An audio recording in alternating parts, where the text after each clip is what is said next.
Cris, pensar na construção de um objetivo claro e de uma estratégia bem delimitada, bem definida, assentadas em ideias, em uma ideologia, na verdade, é importante para a longevidade da empresa? Nossa, sem sombra de dúvida, Vanusa. E os sócios, eles costumam dedicar tempo para fazer isso? Eu acho que alguns até dedicam tempo, sabe? O problema que eu vejo é tirar isso do papel. E isso impacta no grau de maturidade de governança das empresas? Totalmente. Se a gente pensar assim que governança está muito relacionada com atitude, o impacto é direto. E por que tem que ter foco nessa atitude? Eu acho que o mais importante de um plano é você deixar claro como é que ele vai ter que ser executado, sabe? Então, quando você fala de comportamento, de atitude, isso tem que estar muito claro. Agora vamos lá para a nossa pergunta principal. E qual é a saída? Eu acho o seguinte, tem 2 pontos aí. Os sócios precisam revisitar o que eles estão querendo, a estratégia que eles querem, precisam revisitar isso com frequência. E o segundo ponto, eles não podem deixar de dizer para quem vai executar como é que essa estratégia tem que ser executada. Se isso for feito, questão de atitude, de comportamento, o jeito como a coisa tem que ser feita, eu acho que aí você consegue achar uma saída.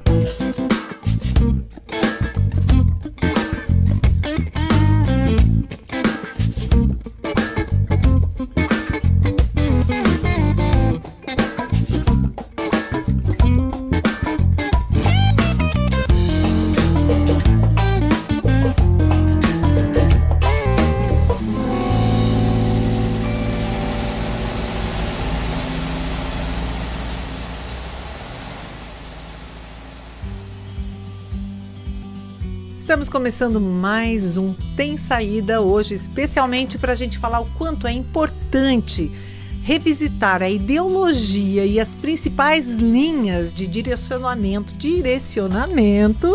sem grande espaçamento de tempo, ou seja, sem esperar demais, né, Cris? Oi, Cris. Tudo bem, Vanusa? Tudo bem. Tudo legal. Diz o seguinte, quando a gente fala em ideologia nas empresas, sobre o que a gente está falando?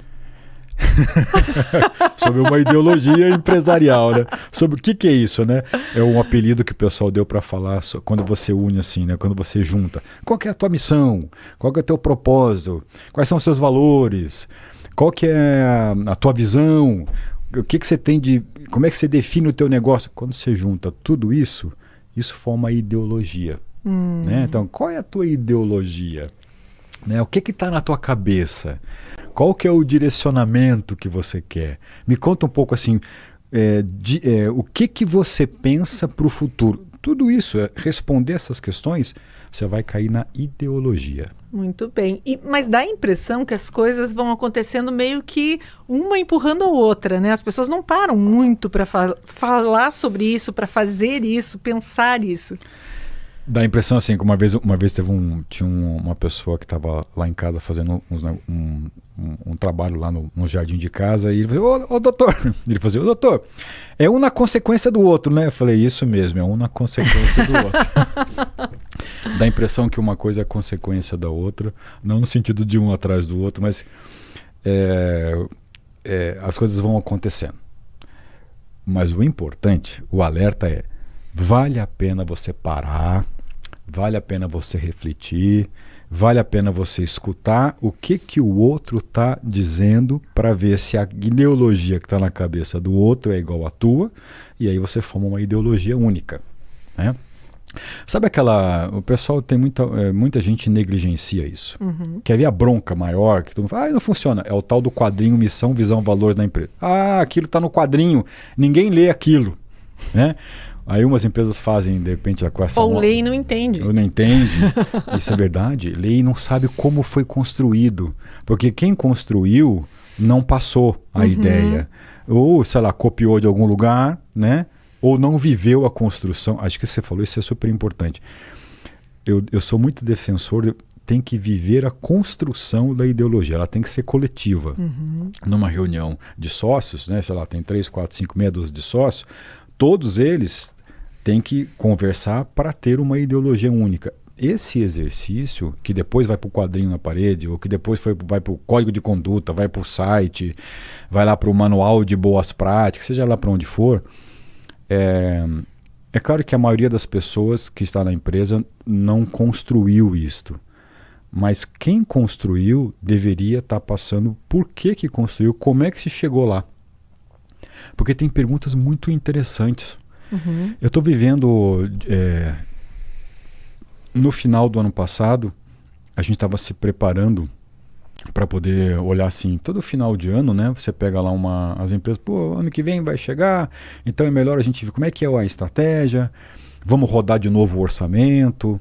Tem sempre esse momento nas empresas, né? Dá aquela zerada no cronômetro e você começa de novo. E algumas empresas, quando querem dar uma planejada, elas vão olhar para dentro, vão olhar para fora, o que é ponto forte, o que é ponto fraco, o que é cenário de mercado. E a nossa ideologia, ela está de pé? Está valendo ainda? Quase ninguém faz essa pergunta, mas na parada, sobretudo quando eu estou conduzindo esse processo, eu gosto de fazer isso, porque a gente já falou em alguns bate-papos aqui, a cabeça do sócio muda. Uhum. Então aquilo que você pensou em 2020, eu não sei se está valendo ainda em 2025. Né? Sim. Talvez uma linha de raciocínio, sim. Talvez uma coisa macro, sim. Mas assim, como é que a gente chega lá? Aquelas atitudes do time lá atrás, tá valendo para hoje? Isso é super importante você revisitar. Eu acho, olha, eu vou arriscar dizer uma coisa aqui, na contramão do que dizem da plaquinha na parede que não vale nada, eu vou te dizer o seguinte, eu acho que é o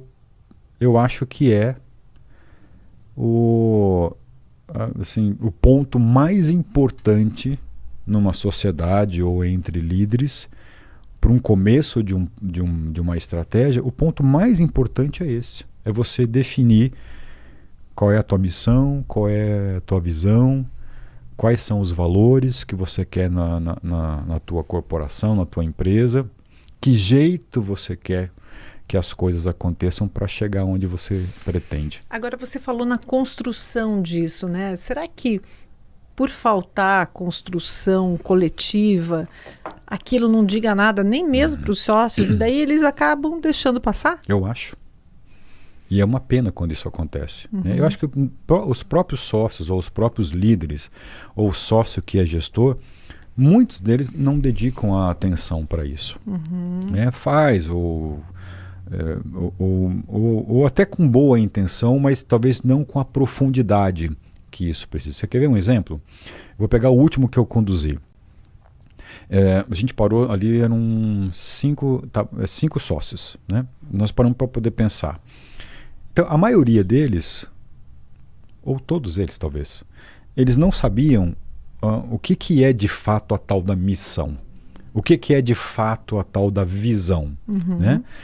E como tudo na vida, quando você vai fazer uma comunicação, você é um especialista nisso, você tem que definir o significado das coisas para você poder conversar com alguém. Porque se você tem um entendimento que significa uma coisa e o outro é outra, a conversa fica truncada, né?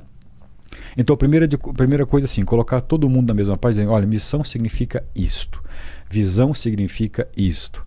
E depois dar uma dimensão da profundidade, do grau de exercício. Então vamos pegar um exemplo para ficar prático para quem está ouvindo aqui a gente. Quando eu falar missão, tá, o que é missão? Missão tem vou resumir aqui só os principais pontos, tá? Você não às vezes pode ser um pouco mais profundo que isso.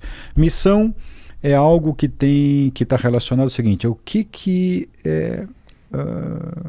eu quero ser, né? Está um pouco relacionado com um propósito. Essas coisas elas são novas na vida do ser humano, né? Quando você fala assim, faz um parênteses aqui, o objetivo é ser feliz. Você precisa ter um propósito na vida. Você quer coisa mais desagradável, mas essa pessoa não tem propósito, né? Essa pessoa não tem propósito. Isso tudo é uma criação do ser humano e não faz muito tempo.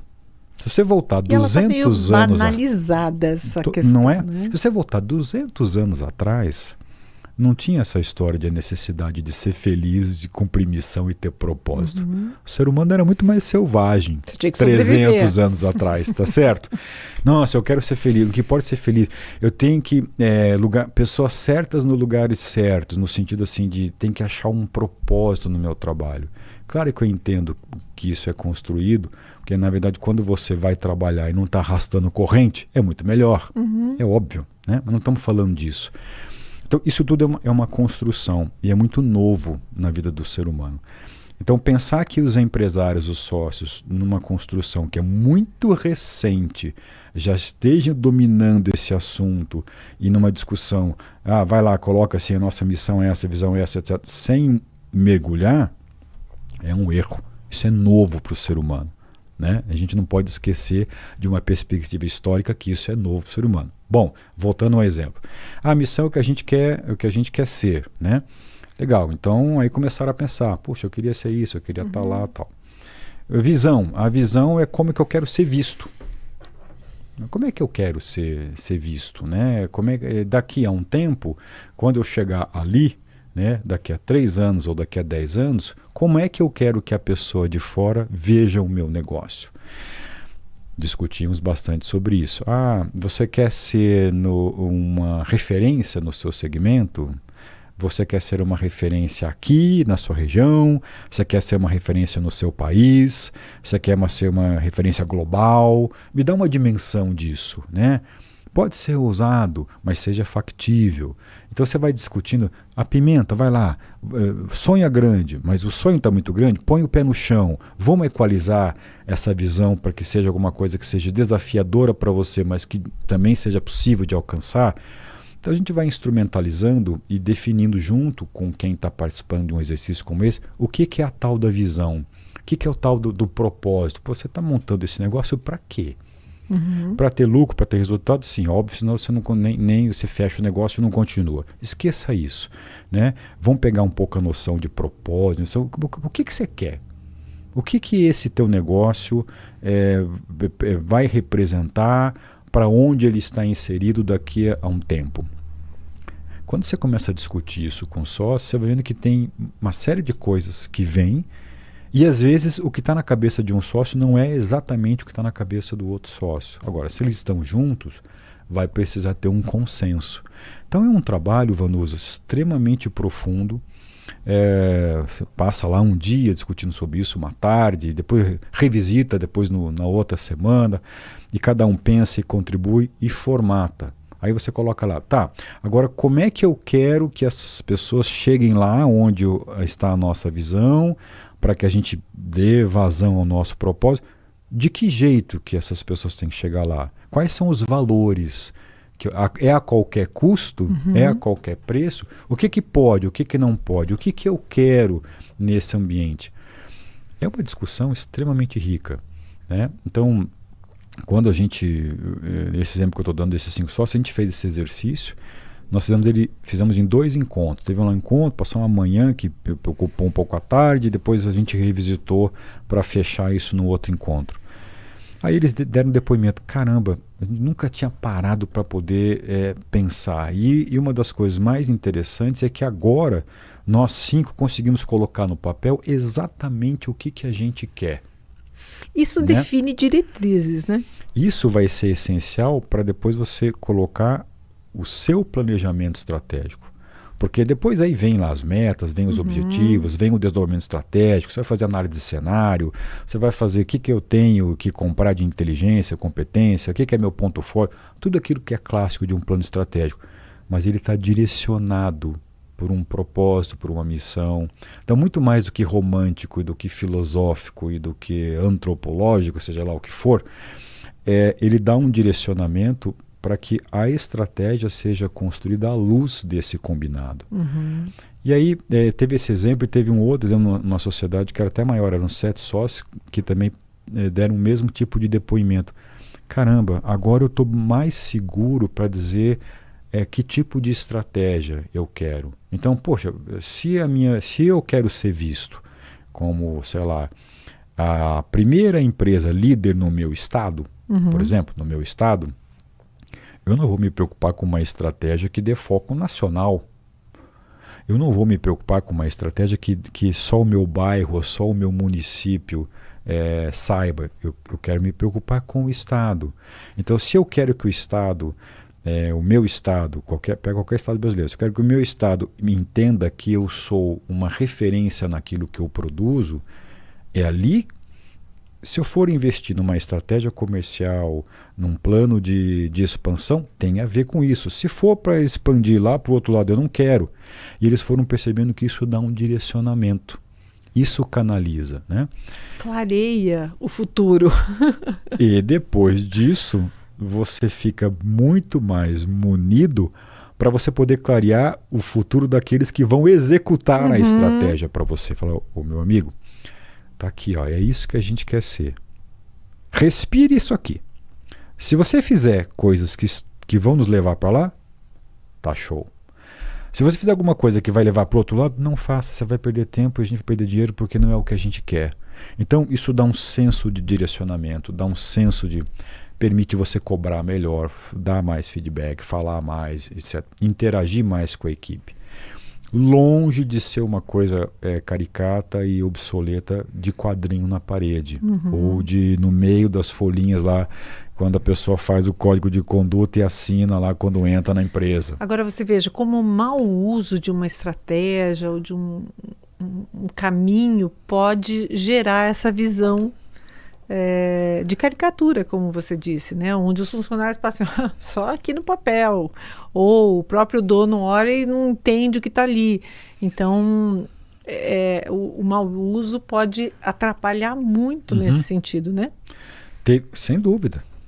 Atrapalha muito. E atrapalha na própria construção, você vê isso daí. Nesse exemplo dessa empresa de 5 sócios, é uma empresa de serviço, estão presentes no Brasil todo, e tinham 2 sócios que queriam uma expansão internacional.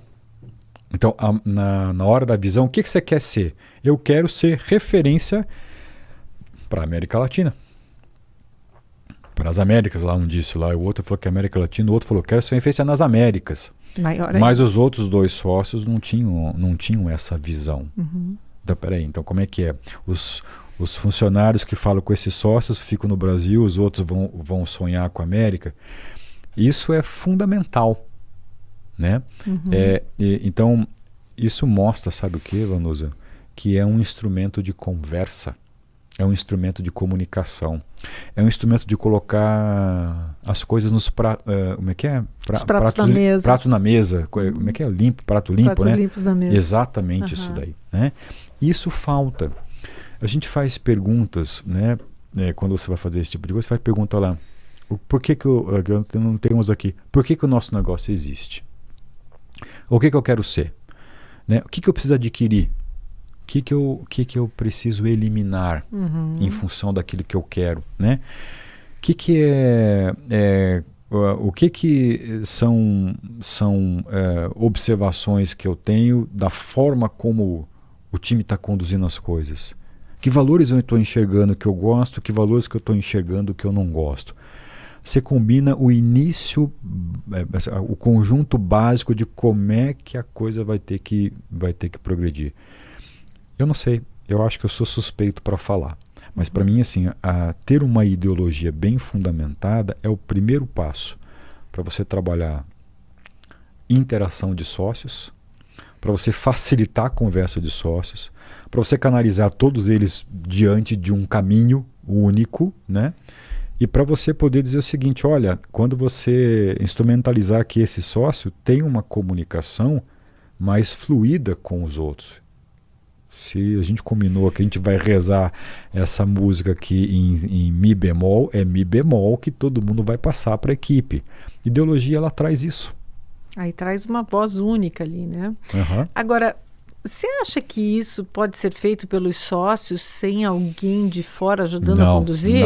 Não eu imagino que aquilo vai virar tipo briga de família, né? Domingo, na hora do almoço, discutindo futebol, cada um para um time. Tem aquela verdade, as coisas importantes da vida, peça ajuda para alguém. Sinta-se um eterno incompetente naquilo que são as coisas que vão te levar lá para frente. Né? Acho que essa regrinha básica ela é fundamental. Chamar alguém que vai que vai na verdade, ajudar o sócio a colocar os pontos na mesa. Às vezes ele não parou para pensar nisso, às vezes ele não se aprofundou nesse pensamento. Então, ou às vezes é o seguinte, né? Ideologia de tempos em tempos tem que ser revisitada, é o que a gente está falando. Daqui a 3 anos, sabe lá eu se a minha cabeça vai ser a mesma. Vamos refazer aquele encontro? Não é? E se eu estou percebendo uma outra coisa? Ou se a gente está tentando, mas não está dando certo, puxa, essa aqui pode ser, vai mudar um pouco a nossa visão, vai mudar um pouco o fundamento do nosso negócio. Isso tem que ser revisitado, né? Então, os sócios, além disso, mudam de desejo, têm outras vontades, querem fazer coisas diferentes. E parece que isso é muito pouco tratado. Então, o asterisco que eu estou colocando aqui é o seguinte: a gente não deve negligenciar essa conversa de ideologia.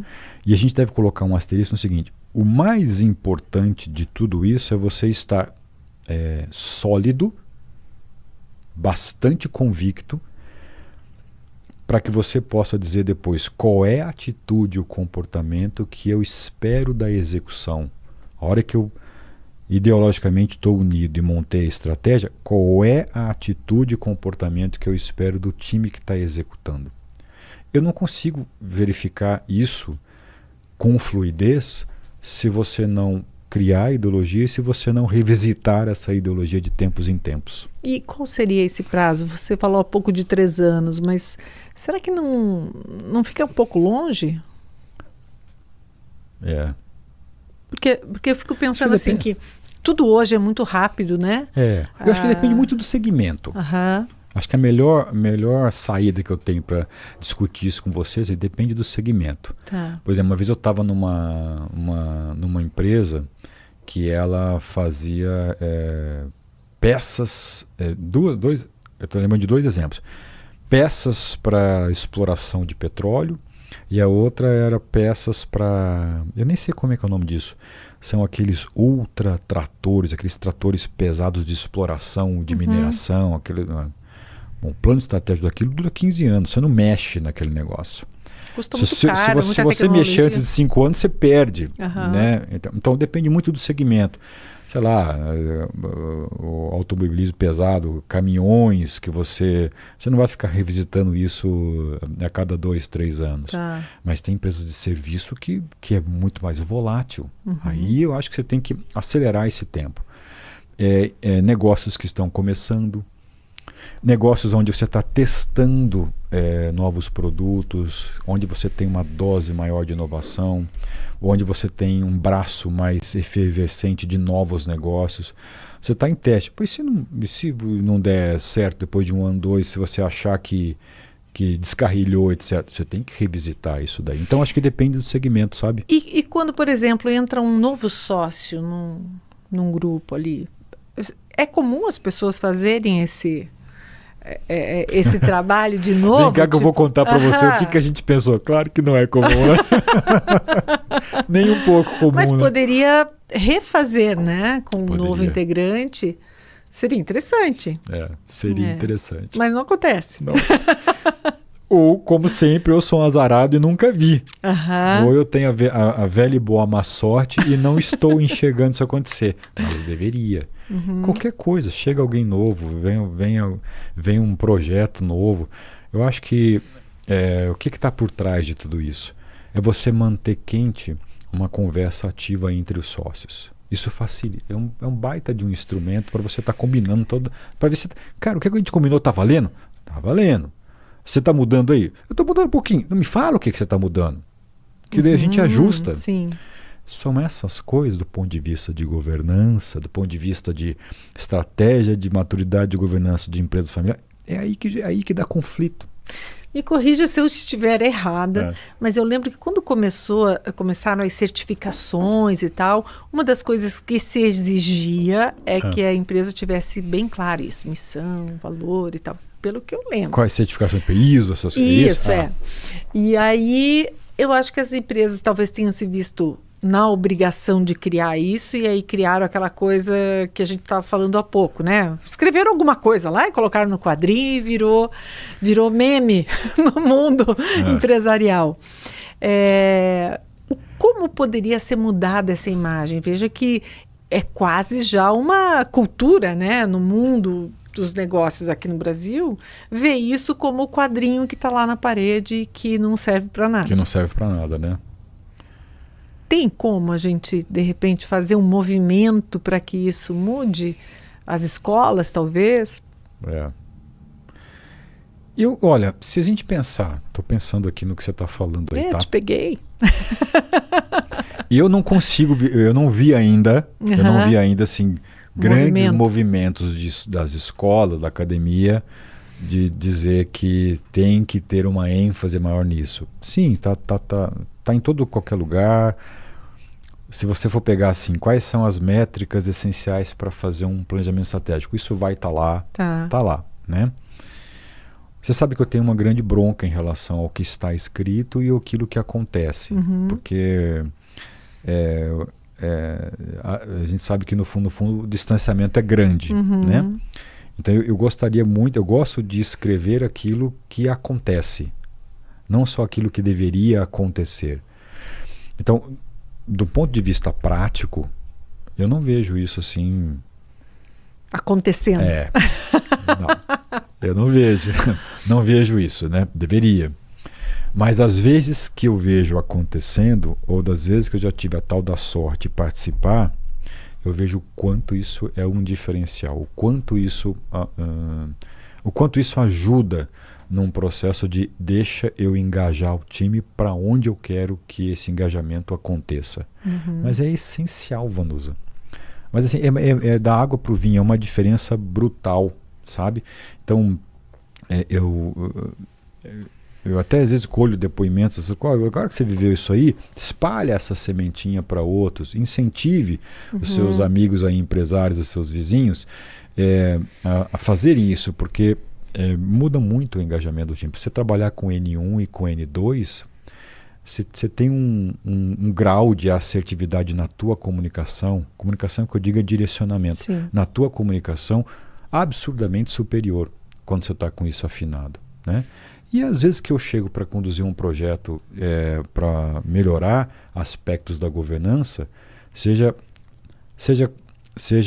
temas da sociedade, dos familiares ou da gestão, eu vejo que quase em nenhum lugar eu encontro isso, sim, consolidado, isso firme.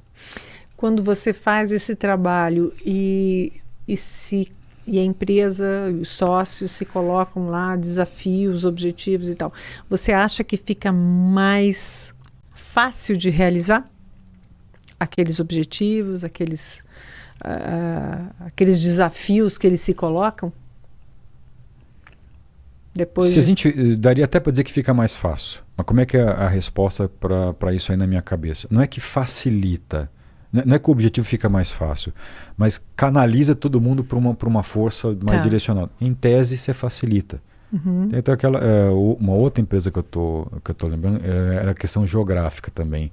Eu me lembro bem disso aqui. Ali eram 3 gerações. O avô estava lá, eram 2 irmãos, que é pai, os dois filhos, né? E ali, como eles tinham filhos na 3ª geração, então era uma figura de pais e tios, e os netos embaixo, que eram os primos, né? Avô, pai e filhos, né? E o avô, uma empresa que já tinha lá, sei lá, 70 anos, onde já tinha os netos que já estavam ocupando as primeiras posições de liderança, estava começando a opinar um pouco na estratégia. O avô queria continuar fazendo coisas que ele fazia lá atrás. Então ele não acreditava, coincidentemente é o mesmo exemplo, parecido. Ele não acreditava que uma expansão geográfica que os netos queriam era o melhor caminho. Os netos vinham de uma outra geração, com tecnologia, querendo abraçar o Brasil. Não, a gente vende só aqui. Não, tem que vender no Brasil inteiro. Tem ferramenta possível para isso hoje. E dá para baratear a logística, a forma é diferente. Põe um CD lá, é uma empresa de varejo. Põe o CD ali, a gente transporta até lá. Não, a gente tem que ficar aqui porque é o território que foi consolidado, essa era a voz do avô, etc. Né? Como é que você quer ser visto? O avô quer ser visto de um jeito, o neto quer ser visto de um outro jeito. Eu presenciei embates por um problema de divergência de visão. Isso é uma questão que você pode lá falar, geração é distinta, tem outra... Tudo isso é verdade. Conflitos de gerações. Mas né? as gerações estão ali e essas gerações chegaram no ponto que naquela ocasião já estão sentando numa mesa para discutir. Tem toda a dificuldade do neto enfrentar o avô, do pai que fica no meio, não sabe se apoia o filho, tem tudo isso daí. Né?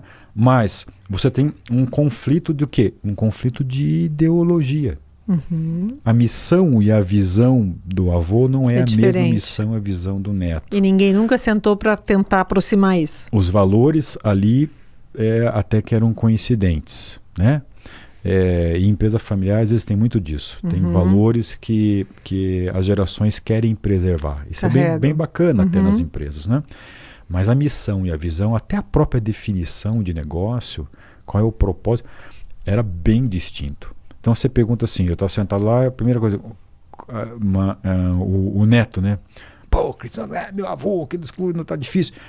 Ele falou, o que você está enxergando? Ele falou, a primeira coisa é um problema, um conflito ideológico. Primeira coisa. Agora, vamos ter que explicar para o seu avô, para o seu pai, vamos definir junto o que é missão, visão, e vamos começar por aí, né? E se a gente não vencer esse trabalho, você vai querer ir para cá e ele quer ir para lá, e a gente vai ter um problema entre as gerações, isso vai impactar. E é engraçado, né, que o time que estava embaixo, tinha os mais antigos de casa seguiam mais o avô, e os mais novos gostavam da inovação e queriam seguir. Então você divide, olha só como é que é. Divide o negócio. Você divide o negócio. Você divide forças, né? Então você falou assim, facilita o objetivo, nesse sentido eu acho que facilita. Ele não tira, ele não deixa a tua vida fácil. Ele não melhora o teu caminho de execução. Mas quando você tem coesão e você tem falas únicas, nossa, estou lembrando de um outro exemplo parecido com esse, que era o diretor comercial e o diretor financeiro. Também é uma empresa familiar, sempre um pano de fundo nosso aqui. E eles misturavam um pouco o papel. Os papéis não estavam totalmente definidos, separados ali, o que era um problema. E aí de manhã o comercial falava uma coisa, à tarde o financeiro falava outra, para quem estava embaixo. Daí o cara falou, mas o que eu sigo? Corre de manhã até meio-dia eu faço aqui, depois das 2 às 6 eu faço isso daqui. Pergunta se facilitou o objetivo. Claro que não. Né? É um problema às vezes de ideologia. E me parece que comercial e financeiro tem uma certa disputa meio histórica assim, nas empresas, não é? Parece que o comercial quer sempre ir para um lado e o financeiro quer segurar, alguma coisa assim. O comercial quer vender, o financeiro não quer pagar. Tem aquela máxima, né? Engraçado você falar isso. Você me fez lembrar aquela máxima. Quem produz não vende, quem vende não produz, quem compra não produz, quem produz não vende, quem vende não compra. Né? Deixar a coisa bem separada. Claro, o financeiro quer salvar, o comercial quer expandir. Agora, essa é que é a beleza da relação. Tem que ter sinergia. Agora, né? você imagina se isso já acontece novamente com uma desconstrução ideológica. É muito mais difícil de você atingir o objetivo. Mas o alerta mais importante de tudo isso, que eu acho que é legal colocar, é o seguinte, que é aí que eu sinto falta. Quer dizer, eu sinto falta de tudo isso, né? Isso não é uma etapa vencida, isso não é uma etapa combinada, longe de ser. Em muitos lugares, não é nem o quadrinho na parede, que o quadrinho nem está lá. Não é isso. O que eu acho que deveria ter uma etapa seguinte desse processo, que é a gente colocar mais ênfase ali naqueles aspectos dos valores desse conjunto. Esse conjunto forma a ideologia. Esse valor que vai representar a atitude, o comportamento, que é o que a gente em em última análise, define a cultura do negócio. Como é que é o nosso jeito de fazer as coisas, né? Se eu pudesse colocar um asterisco, uma estrelinha, eu colocaria nisso. A gente tem que estar com missão, visão, propósito, isso muito bem definido, alinhado, seria o ideal dos mundos. E depois dizer como é que a gente quer que esta coisa aconteça. Quais são os limites que a gente... Porque daí é você... Que é um papel, muito sócio faz isso, que ele inspira pelo exemplo, as pessoas seguem. É muito comum você vai em empresa familiar e fala, nossa, eu estou aqui porque o ambiente, eu conheço o seu João, conheço a dona Mariazinha, desde sei lá quando, e são pessoas éticas, humildes, são simples, são objetivos, são diretos, são humanos, têm calor, têm coração. A gente escuta muito isso na empresa, que é onde o dono também faz papel de gestor, né? Então, esse tipo de valores, eles determinam assim, como é que você quer que as coisas aconteçam. E eu sinto falta de literatura sobre isso. Eu sinto falta de mais atenção para ver se a condução, se a execução dos comportamentos ela está acontecendo. Eu sinto mais falta de treinamento, sinto mais falta de desenvolver competência nessa área. Nas outras áreas que são competência técnica, etc., ou coisas que ditam de maneira mais tangível para onde o business vai, tem um pouco mais de atenção. Agora, para esse lado de cá do comportamento, eu acho que deveria ter mais. Esse, para mim, é um ponto principal. Quem poderia, digamos, escrever mais sobre isso? São os próprios empresários, os conselheiros, os advisors lá, os... Puxa, enfim, quem poderia? Os psicólogos que analisam isso... Tem muita gente lá, né? Mas acabam... É difícil eles conseguirem assim, um destaque numa posição mais estratégica, né? Mas tem gente que roda pesquisa de cultura, pesquisa de clima, tem gente que fala lá, vê lá quais são os comportamentos que estão vigentes ou que estão alinhados ou desalinhados. Você tem iniciativas para isso, né? Mas eu queria ver essa iniciativa aqui no andar de cima. Sabe o que eu acho? Quando você pergunta assim, né? Nenhum sócio vai falar muito sobre isso. Mas na prática a gente vê isso. O quanto você acha que o ESG está implementado nas empresas? O quanto você acha que a alma das pessoas é verde? Né? A alma está verde. Gostei. Quanto você acha isso? Na prática você vai ver o seguinte, olha, eu sou super simpatizante para ser verde. Eu sou super simpatizante para entender o meu universo de stakeholders que só aumenta. Eu sou muito simpatizante para olhar para fornecedor, parceiro, terceiro, para a comunidade, para o bairro, para o impacto que eu gero, para a pegada de carbono que eu gero. Todo mundo é simpatizante com isso, né? É evidente. Acho que não tem ninguém que seja assim, tô nem aí para isso, sou contra isso. Mesmo que não tenha isso como um propósito, não vai assim, jogar contra isso. Nunca vi. Muito pelo contrário.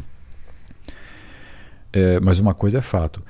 Se você não tiver um resultado sólido, você não consegue. As prioridades são tantas na gestão de uma operação para que ela seja positiva, que você estabelece aquele velho e bom ditado, né? Primeiro as primeiras coisas que garante isso fique de pé. Porque todo o parque tecnológico, o parque social, todo o parque comercial e estratégico que você investe para ser verde, custa bastante. Sim. Então você precisa ter uma empresa que sólida. gere esses resultados para isso. Por que eu estou falando isso para você? A alma das pessoas é verde por princípio. Se a gente colocar a escala de prioridade para ver a resposta que as empresas estão tendo no dia a dia, não. Mas elas querem? Querem. Então, o mesmo paralelo eu faço para a parte dos valores da ideologia. No conjunto da ideologia, no conjunto de combinados entre os sócios, no conjunto de olhar para atitudes e para comportamentos para que isso esteja pautadamente seguido e orientado na estratégia.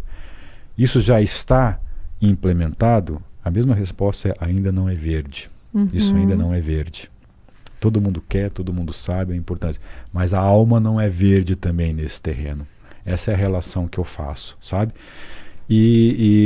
Eu sou um grande defensor de que isso pudesse cada vez mais estar na estratégia. Eu não vejo o ESG ainda com uma pauta firme no conselho. Quando é uma empresa de capital aberto, que está listada, etc., tem que trazer, isso está mais fácil. Ainda não está consolidado, está mais fácil. Mas se você for conversar com o gerente de sustentabilidade das empresas, né, ele fala assim: a minha pauta não está do tamanho que eu quero ainda, ela ainda não é uma agenda consolidada no conselho. A agenda de valores ainda não é uma agenda consolidada nesse andar. Esse mesmo paralelo que eu faço. Então, há um caminho, tem saída. Pode ser que daqui a pouco comecem a se atentar para tudo isso, é isso? Eu acho que a saída, eu acho que sim. Eu acho que a mensagem tome pé, você que é sócio, que está ouvindo a gente aí, tome pé de que o exercício de profundidade na ideologia, ele garante para você uma série de condições a favor do objetivo que você vai querer chegar. Invista energia nisso, revisite esse tempo, de tempos em tempos, revisite isso de tempos em tempos, né? E não esqueça, né, de tomar consciência, porque quando você toma consciência, depois as coisas vão acontecendo, de que a estratégia só acontece pela execução. E a execução, no dia a dia, quem conduz, a gente fala basicamente de atitude, de comportamento, o jeito como a pessoa faz. Competência técnica é mais fácil de você comprar. Ter uma atitude canalizada do jeito que você quer para uma entrega de acordo com a ideologia é mais difícil. Então tem que investir mais nisso daí. Então, se os sócios tomarem essa consciência de que isso é importante, eu acho que essa é a saída, assim, 50% da saída está com uma tomada de consciência. Muito bem. Bacana esse papo, hein? E aí, a sua empresa está se preocupando com a ideologia? Tem bem claras as missões, os valores? Conta aqui pra gente e deixa a sua opinião se esse bate-papo de hoje te deixou aí com a pulga atrás da orelha, com vontade de pensar mais nesse assunto, né, Cris?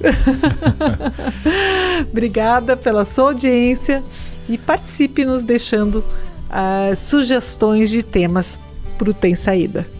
Até mais. Até, Vanusa. Até, pessoal.